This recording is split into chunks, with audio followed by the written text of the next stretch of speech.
Tough one today. But overall, a really strong clay court season for you. You won Stuttgart, you went deep in Rome before you lost to the eventual champ. Are there any specific takeaways from this clay season that you have that you'd like to, build on moving forward? Well, right now it's tough to say.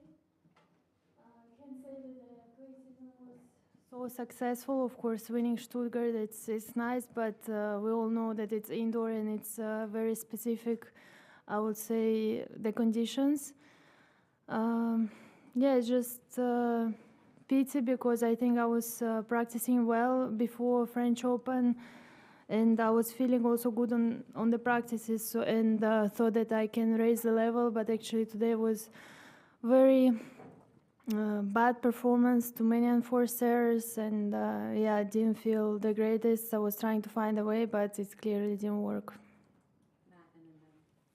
Yeah, I was wondering what sort of regrets you had today, if there were any specific games or specific points or shots that stood out, and also what kind of advice were you getting from your coaching box? Was Stefano there today, or did he leave in the middle? I was sort of, there's some question as to what happened. Well, I'm not surprised that these questions are coming from you. Yes, he was on the match and he left because he was feeling really bad for the past few days. So he told me that I might leave. I tried to stay, but he was not feeling great, and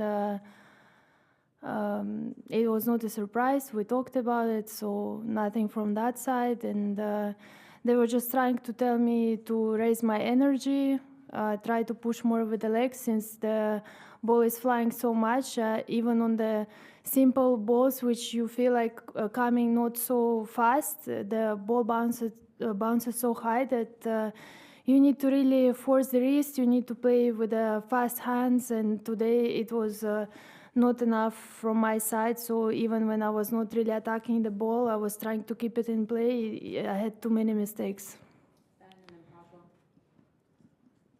Like you said, I think Yulia was hitting a lot of very high shots. They were probably out of your normal hitting range, and that may be helped by the heat and just how high the ball is bouncing right now. I'm curious how much you think the heat affected you in this match, either just from conditions like the high bounce or also from physically just being out there and for hours in the weather.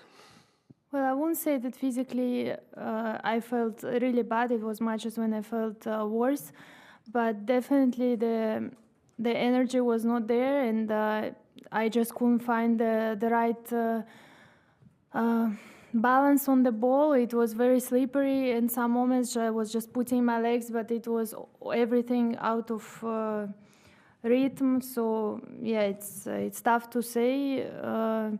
I think that on the practices it was not as bad, and definitely when it's so hot, the ball is flying, it's very difficult to control, and especially me being always aggressive, trying to play fast and step in. If you don't give enough spin, or if your hands are not as fast, the ball is flying everywhere.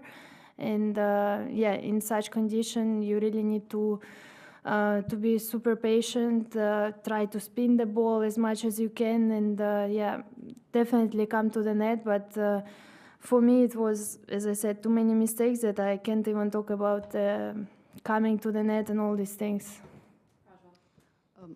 Elena, is the heat the toughest kind of condition for you to play in? Would you say that? And was that what bothered you the most today, the heat? I think I just answered on that. It was not really the heat. It's just how the ball was flying and how the weather affects the ball in these conditions. Since it's very light, it's very difficult to control it. And generally, you handle heat well. It's not, heat is not so much an issue for you. Well, I think everybody trying